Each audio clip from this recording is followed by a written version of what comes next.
உங்கள யாராவது தாஜ்மஹாலை விசிட் பண்ணியிருக்கிறீங்களா? நான் பார்த்ததில்ல. நீங்க இன்னும் பார்க்கலன்னா, சீக்கிரமா போயிட்டு பார்த்துட்டு வந்துடுங்க. ஏன்னா, தாஜ்மஹால் அப்படின்றது சீக்கிரமா தேஜோ மஹாலயாவா மாத்தப் போறாங்க. அலகாபாத் ஹைகோர்ட்ல ஒரு பெட்டிஷன் ஃபைல் பண்ணியிருக்கிறாங்க. ஃபைல் பண்ணது யாருன்னு சொன்னா நம்ப மாட்டீங்க. ஒரு கடவுள்.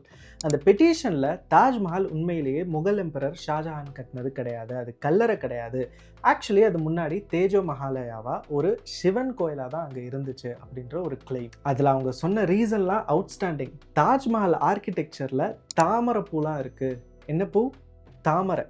ஏஎஸ்ஐ ரெக்கார்ட்ஸில் அங்கே கோஷாலா இருந்துச்சான், அதாவது மாடு வைக்கிற இடம். அதே மாதிரி அங்கே சில ரூம்லாம் லாக் பண்ணியே வச்சுருக்கிறாங்க, அதெல்லாம் திறந்து காமிக்கணும். ஸோ இதெல்லாம் பார்த்து சீக்கிரமாக தாஜ்மஹாலை இந்து கோயிலாக வந்துட்டு டிக்ளேர் பண்ணணும், இந்துக்கள் அங்கே போயிட்டு வழிபாடு செய்ய அனுமதி கொடுக்கணும்னு பெட்டிஷனர்ஸ் ரெக்வஸ்ட் பண்ணியிருக்கிறாங்க.